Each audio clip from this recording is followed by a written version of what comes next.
Yo, this is Blueprint. If you're on the internet surfing, check out MVRemix.com. The Melancholy Vibe Remix. All the freshest sights, all the freshest sounds, all the hot new music. Peace. www.mvremix.com. Hello? Yeah, Blueprint, me again. Cool. Alright, man, so let's get straight into this. Okay. Obvious question, but nevertheless, kind of interesting. Explain your name. Man. Oh, that was some tough questions, man. Let me think. But no, like I chose my name because I wanted something kind of that just stood just for like all the things that were kind of created, like the foundation of everything, hip hop wise, but didn't sound too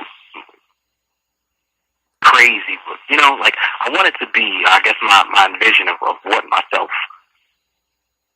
is or how I contribute to the art form is by creating something that's, you know, not too out there, but at the same time it's still got the fundamentally sound. It's not too out there where someone won't understand it, and that's what I wanted to create. And so I was looking for a name, and back in like '95 and '96, I had a whack name. I think I might have even called myself like Universal or something like that. And then I got rid of that. And I just heard somebody say the word Blueprint in a song. And I was like, that's going to be my name. I'm like, that's it. Like in '96. Yeah. Ever since then, that's what I kind of have went by.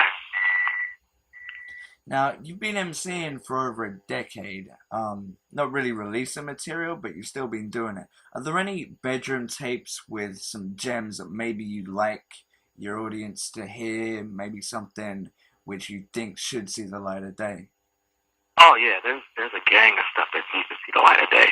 I mean, I've done so many collaborations with people and so many songs that it's like this year and last year it's kind of dawned on me, like you're saying, like I've been doing it for a while, but I never really had anything of my own out there with my name on it. And so there's a lot of stuff that would be out there, man. I mean, I've got max sales of tapes of things people need to hear. Like the Orphanage album is one thing people I think need to hear. Okay. I mean, which is myself, Love, Idea, and Logic, and A$AP Rock. I'm sorry. Cool. How did Weightless, your record label, form? Well, I started Weightless myself in like '99 and '98, and I just kind of started it just because, you know, I had my crew, Greenhouse. And we were doing a lot of music, and I was like, look, you know, we were getting to the point to where it was like we wanted to do a show. But I've always had like this belief about hip hop that if you don't have a record to sell, you shouldn't get on stage. And I think that would kind of change a lot of the bullshit you see, like locally, whereas people take their art more seriously. And I was like, well, why do I want to get on stage if I'm not going to do things to ensure that I increase my awareness and fan base or whatever. So in '98, I started like buying tapes, and we just started dubbing our albums on the tapes, and I would like print the labels on them myself, and I, you know, record the tapes real time on my tape deck, and then we would go and do shows, and then I needed a name. I was like, you know what? And that was right when, you know, me and Logic were getting real close, and so we were working on his record, Ever Seen Shadows, and then like we did a song called Weightless that's on the Greenhouse album. I was like, you know what? I'm just going to put that on there, Weightless Recordings. I didn't know what else to put. I was like, you need a name. You can't just put a tape without a name. It's like rhyming without a name, you know? Yeah. So I just chose the name then, and then through all the tapes being sold, and we sold a gang of tapes, and then he sold a gang of tapes, and we're like, okay, cool. We're Weightless now. And then kind of, like through the years, we've been kind of known more as like a crew than a label. Now, you were saying about going on stage without really having any material for people to look at. A few years ago, when you were interviewed by a colleague of mine, Philip Oliver, you said that there was no scene in Springfield, Ohio. Is that still Correct. The case? Well, I haven't been back to Springfield since I graduated. Okay. So there may be a scene there now, but I seriously doubt it. I just don't think the things are in place there to contribute to a scene really being built, unless it happens on one of the campuses. Yeah. There's no real outlet. It's not that there aren't talented people there. It's that there's no real outlet for them. And I think until you have a venue that allows DJs to play, when you have a night there, or you have an open mic, or you have something, I think you're not going to have a scene. What did you study and graduate from? I studied computer science. I got a degree in computer science. Nice. Now, why do you MC and produce? Does it make you feel like a more complete artist, or is it just because you wanted to try your hand at both? Yeah, well, I started out just freestyling, and I was DJing at the time, which was like '95, and I was just freestyle. I wouldn't really write anything down. And then like at '96, Inkwell, he was writing at the time, and he's like, "Yo, talent shows came up," and so I started rhyming, but we didn't have any beats. We did one talent show, and I think we came in first or second, and then we did another one, and we're like, look, we want to use our own music. But we didn't know anybody who even knew the science of beat making. And so, all I know is I've heard the term drum machine, I've heard keyboards. I don't know what a sampler is at this point. And then later on, I started finding out what was what from some guys who were in the Columbus scene, and one of their brothers went to school with me. And so he started taking me under his wing and teaching me about things like that. But in general, I only got into doing beats because we never had any beats to rhyme on. And then the people I was seeing who were doing it were rhyming to their own beat. And it made it that much more effective. So it was really important to me to do it. And when I started doing it, I didn't anticipate being good at it. I didn't anticipate doing whole albums. I just was like, hey, I'll just do beats until we can find, because we can't afford to buy these beats off these other people. And then we don't even know anybody who does beats. So it was always one of those scenarios. I just ended up kind of doing it more and more. And then the more I got into it, the more beats I did, the more I got into it. And so even to this day, it's kind of like, I like doing both enough to the point to where I feel I can focus on doing either for a large amount of time and not care about the other one. Because there's been times in my career where I would just do beats for 6 or 8 months and not write a single rhyme. And there's also been times where I would just write rhymes for 6 or 8 months and not even turn on my sampler. So tell me about the Weight Room LP. Well, the Weight Room is kind of like a production compilation, if you will. It's kind of where, like, when you do albums with people, kind of, as a producer, you more or less create the backdrop for their vision of what they're saying. Like if someone has a concept for a song, you have to kind of create the backdrop for that and support their vision. So as a producer, even though you can do a lot of bangers for people, a lot of times what you really want to create doesn't get to come out unless you're driving the creation of that album. And so the Weight Room is kind of a chance for me to say, look, this is what I wanted to create sonically as a producer. Yeah. And just getting people to support that vision, or picking the right songs to support and create that vision. It wasn't the other way around where like people would say, oh, I got this song, and I would just put any song on. The feel of the album was built more around the feel of the beat as opposed to what everyone had to say. And so it's kind of an opportunity for me to do that, and then also, do a production album, which, a lot of people aren't doing. And then another reason I did it is too, is like a lot of music I've done over the last couple of years with my crew and other people I'm really, really close with has never come out. And I don't want to be the victim of a guy with a lot of buzz but hardly no material out there. Yeah. So I want to do that and then also contribute to the people who know me as a producer, because in terms of this year, by the end of the year, people will know me primarily as an MC, I think, especially after the Soul Position record comes out with RJ. Okay. Couple of questions. I'm going to get back to the RJ thing, but there's one track on your album, I forget which one, but you have a line where you talk about recognizing the music, and if you recognize it, then you may have bought it from him. If you recognize the beats only, lyrics only, blah, blah, blah. Basically, do you feel that the MP3 scene has helped or hindered the independent scene? And also, does it make more of an impact on the commercial industry, such as the mainstream, or do you think it really does hurt the independent artist? I think it's both now. Like, depending on the day, I could answer this question completely different. But I think, obviously, for a lot of artists um, who don't have the big muscle behind them, marketing, publicity, distribution, Mm-hmm.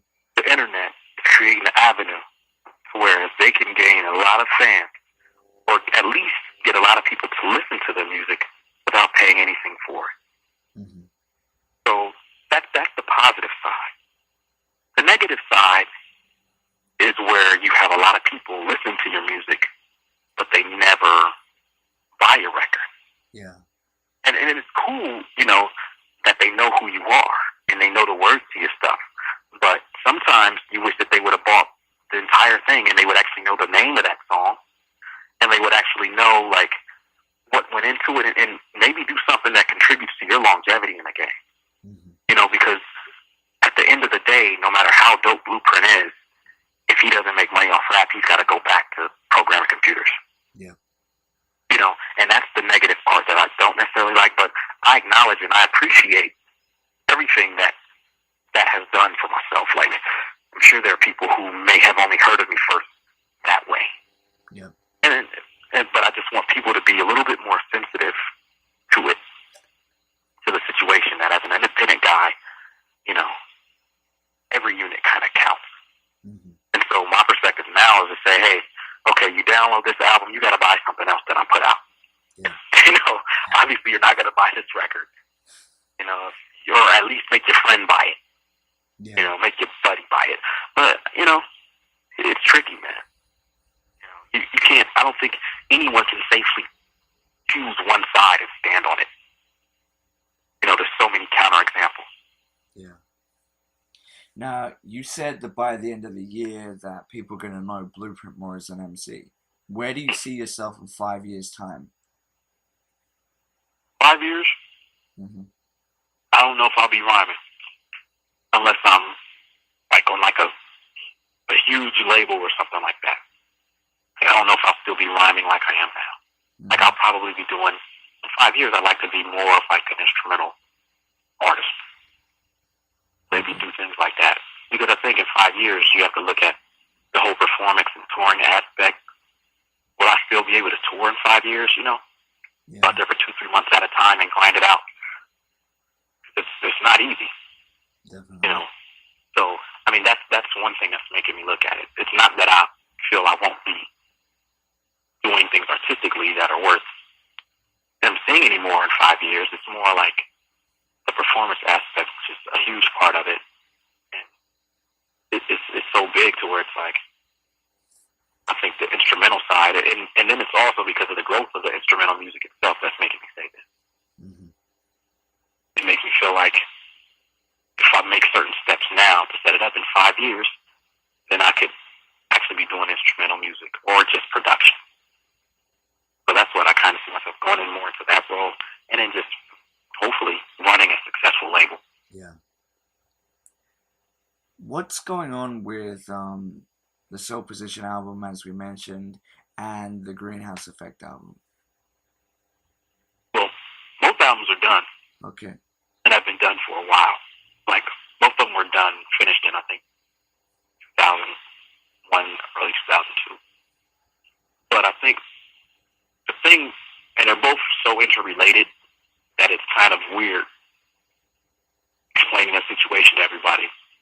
What we originally tried to do was we always said, okay, we expected the Soul Position record to come out like early 2002. And we were like, okay, we're going to drop the Greenhouse record. It'll be 6 months after that. Mm-hmm. So every time the Soul Position record got delayed, the Greenhouse record got delayed. So it's created this cycle of delays in both of those records, whereas no one knows what's going on anymore. And then it's made us say, well, shit, should we just keep waiting for this Soul Position record to come out, or should we just drop the Greenhouse record? Mm-hmm. And I think we're going to probably drop the Greenhouse record sometime this year, definitely sometime this year. But the thing about that, too, is like, we're putting out the Greenhouse record ourselves, whereas, Rhymesayers is putting out the Soul Position record, and it's going to have a lot more muscle behind it. Mm-hmm. So I don't want to put out the Greenhouse record at a time where I can't dedicate to promoting it. Yeah. And that's the situation I'm starting to run into where, you want the records to come out, but you don't want to be half-assed about it and put it out at a time where it's too close to the Soul Position record where I'm doing a bunch of Soul Position shit. And I dedicate to that record, shortchanging. Due to your affiliation with RJ, what's your stance on the beef between the demigods and copyright and Cage and whatnot? The beef between them? Yeah. I don't know. I don't think myself nor RJ really considers it to be our beef or our situation. I look at it just like it's one of those products of where it's just a rap thing. People talk a lot in rap. Everyone feels they're the best in rap. Mm-hmm. So in most instances, cooler heads are not going to prevail. Yeah. And so I know copyright, but I don't know Cage, nor do I know the other guys that they're beefing with. Demigods. I've never met any of those guys personally, so I can't really comment on it. Mm-hmm. It's really like something that I just stay away from. Like, I wouldn't care unless somebody just walked up and punched RJ in the face. Yeah, then I could see how you'd react. Then I'd be like, hey man, why'd you punch copyright in the face?